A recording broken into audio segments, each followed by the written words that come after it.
So the first part of the opener today is going to be just like the first part of your quiz today. So you're going to have the three terms, and you're going to use those three terms, and you're going to find the greatest common factor for the numbers, the coefficients, and the variables.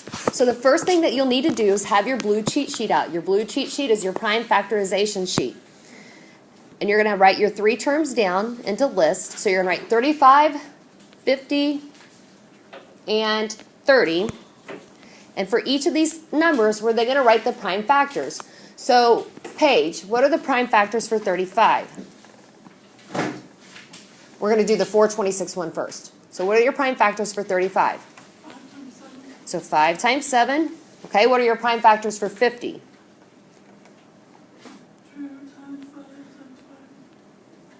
5. And then for 30? 2 times 3 times 5. Okay, now, what number do all three of these terms have in common? 5. So they have a group of 5s, all in common. Since they only have one group of 5s in common, would I take 5 times 5 times 5? No. No, I would just put 5 because they only have one 5. They only share one 5. So the greatest common factor is 5. Now we need to go through our variables. We need to see, I was too slow. We need to see what variables they share.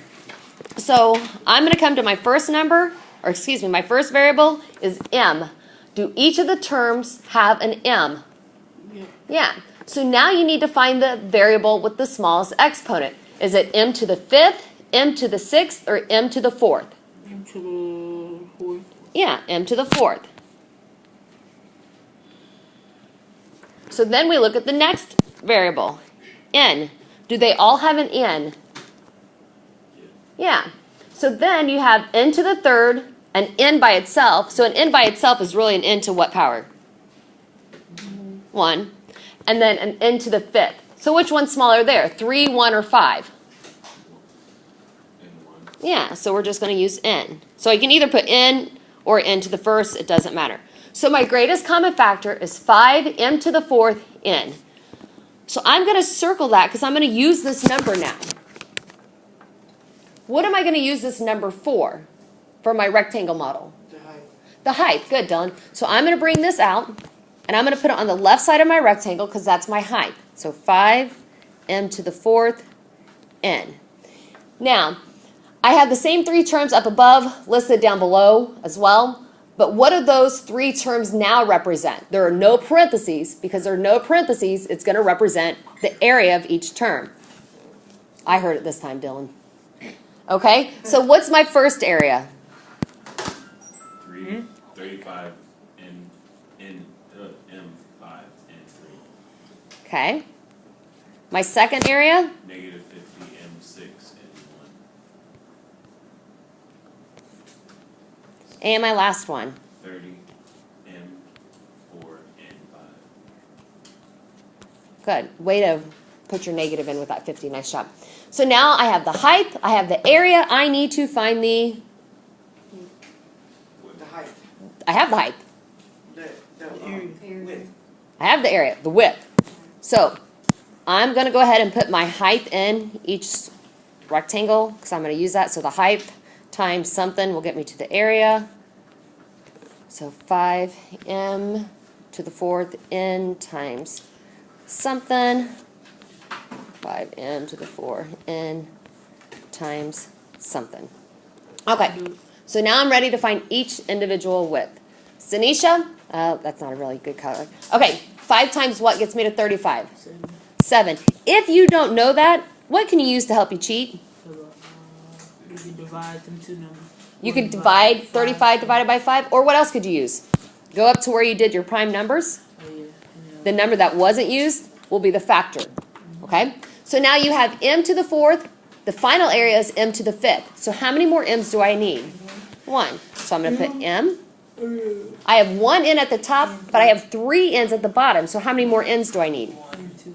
2. So if I have 1 and I need 3, I need to add how many more? 2. So the width is 7 m n squared. Okay? So let's find the width of my second section of my rectangle. So 5 times what gets me to negative 50? What type of 10 should that be, though? Has to be a negative 10. Golly, I owe you guys 3. Don't try to turn down your volume now.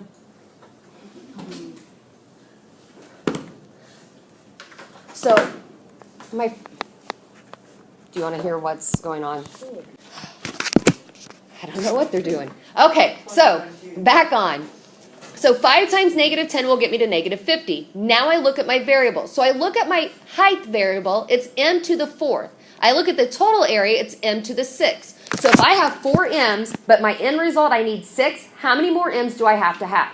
2. So it's going to be m to the 2nd, or m squared. Now, my height I have 1 n.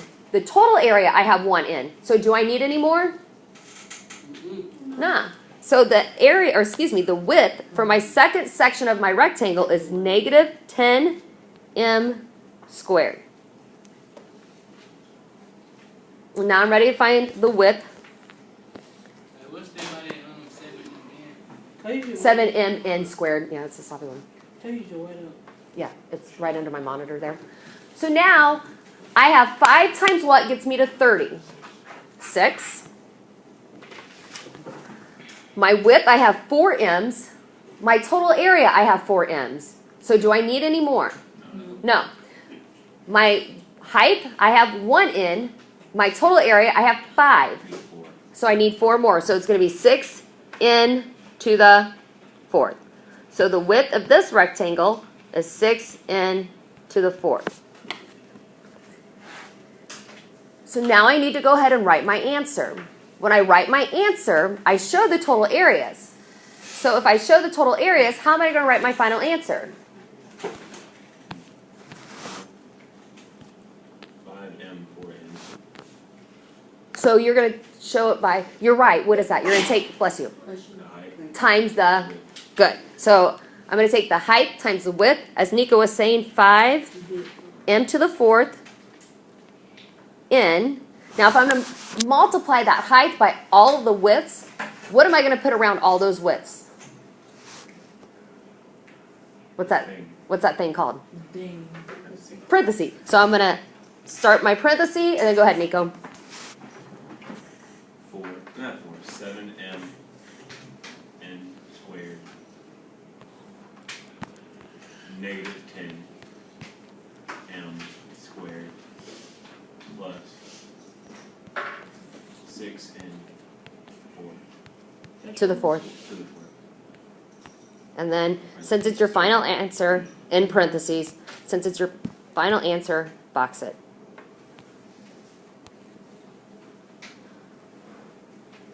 So what I'll be looking for on your quiz, it's going to be worth 11 points. I'll be looking that you listed all of your coefficients, that you listed your prime factors, and that you found your greatest common factor. Then I'll be looking that you labeled every aspect of your rectangle model. So I'll be looking that you have your height, your widths, your areas, and you're showing all your work within the boxes. Do we have to Then I'll be looking for your final answer. Your final answer, I'll be looking that you have it written correctly and that you have it boxed. Okay? So what I have up here is what I expect to see on your quizzes today. It's the same exact work I expect to see. Yes? Do we have to do a second opener? Yes, we do have to do the second opener. Now, with that said, before you guys move to this part, so like when you're taking your quiz today, if you get your greatest common factor wrong, guess what? This is all going to be wrong, right? So when you find your greatest common factor today during your quiz, have Mr. McFarland or Mr. Thompson make sure that this is right before you move on. I'm leaving at 11:25. For what? Why? Duties. It's late start day, so my time is off, so I still have to go. Who Mr. Thompson? You'll find out. The man downstairs? Uh-huh. Are you? My boss. My boss is coming in because I said I'm done with y'all. And he said, okay, I'll take him. I'm like, they're that bad. No. So, what I recommend again, once you find your greatest common factor, have Mr. McFarland or Mr. Thompson check it. That way you're more likely to get this bottom part done. Okay, get your second opener up. So the 427. We're going to go through this a little bit faster. Okay, so my terms are 54, 36, and 90. Tanisha, what are my prime factors for 54? 2, 3, 3, 3. And 6. 2 times 3 times 3? So 2 times 3 would be 9. 9 times 2 would be 18. No, one more 3. Okay. Okay, 36. 2, 2, 3, 3. Okay, 90. 2, 3, 2, 5, 5. 3, 3. Okay. What do they have in common here? 2, 3. So they have a group of 2s. A group of 3s. Is that it? Yeah, greatest common factor. Okay. So my greatest common factor, I would take my group of 2s and multiply it by my group of 3s, which would get me 18. 6, right? Okay. So now I look at my variables. Oh, red wasn't a good color to use. Sorry, guys. Do they all have an x? Yeah. Do they all have an x? Yes. Which is the smallest exponent that goes with the x? 2. So x squared. Yeah, I thought it's another group of these. Is there another group of 3s? Yeah. Oh, sure is. Yeah. I feel like, Well, you only told me one group of 3s. Where's my other group of 3s? right there. It's going to be sloppy looking, isn't it? Yeah. We're going to make an x. It's like a cross from So the greatest common factor is going to be 2 times 3 times 3, which will equal, you did say 18. Okay, so, and then you guys told me the variable x squared. Now, do they all have a y in common? Y to the third is the smallest. Good. Do they all have a z in common? Z to the fourth. Okay, there's my greatest common factor. Now, what if I would have left it as a 6? When I came down here, would any of my answers be accurate? No. So that's why have Mr. McFarland or Mr. Thompson check it first. So, as Dylan told us on our last opener, the greatest common factor now becomes the height of our rectangle area model. So I'm going to put 18x squared y I think you mixed up me and Dylan. cubed That was me. z fourth. You told me the areas. He told me the height. So, since I know that this is the height for all of these individual sections, I'm going to go ahead and just write that in so I don't forget. So I'm going to go ahead and write the height then for each section now.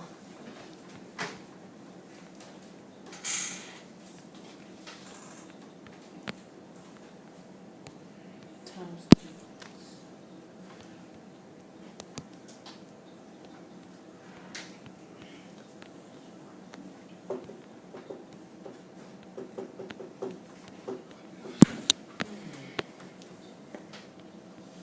So, hopefully you guys already have this on your opener.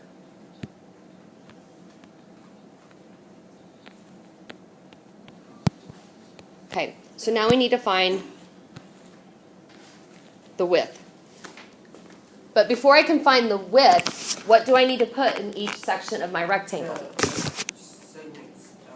What are, Area. yeah, the area. So my area for the first one is 54 x to the third. What? Then what's my second one? Negative 36. Don't forget those negatives. X squared, y to the fourth, z to the fourth. And then my last one, 90. 90. X squared, y squared, y to the third, Oh. and z to the fourth. okay, so now I'm ready to find the width. So 18 times what gets me to 54? Well, that one's kind of hard, so I'm going to look up 54. Yes. What number do I have left? 3. 3. So I'm going to plug in my 3. Now I need to worry about my variables. I have 2 x's. I need 3. How many more do I need? 1. So now I look at my y's. I have 3. I have 3. Do I need any more? My z's. I have 4 for my height. I have 4 for my area. Do I need any more? What? No. So my width for this section is 3x. Now I come to find the width of my second section. 18 times what will get me to negative 36? What new do I have left? What number do I have left? 2, but what should it be? Negative 2. That was inappropriate. So now I have x squared at the top. Do I need any more x's to get to my total area? Yes or no? No. No. I have y to the third at the top. The bottom total area, I have y to the fourth. Do I need any more y's? Yes. How many more? I have 3, and I'm going to 4, yeah, just 1. Then you look at your next variable, z to the 4th. I have z to the 4th as a total area. So do I need to have any more z's in there? No. So the width of my second section is negative 2y. So now to find the width of my last section. 18 times something gets me to 90. That's a little hard, so I'm going to come up here and cheat. What's the number I did not use? 5.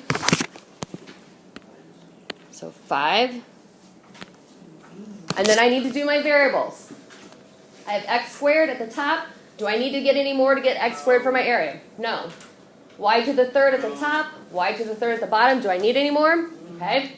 Z to the 4th at the top, z to the 5th at the bottom. Do I need any more z's? 1. So the width for my my last section is 5z. Am I done? Yes. No. Now I need to write my final answer. I write really big, and with that Doceri desktop trial in the way there, I'm going to write my answer on top. You guys know you would write your answer after the equal sign. Dylan, tell me how I'd write my final answer. 18 x squared, y to the 3rd, z to the 4th, Okay? parentheses, 3x minus 2y plus 5z. Okay? Good. Okay. So that is it.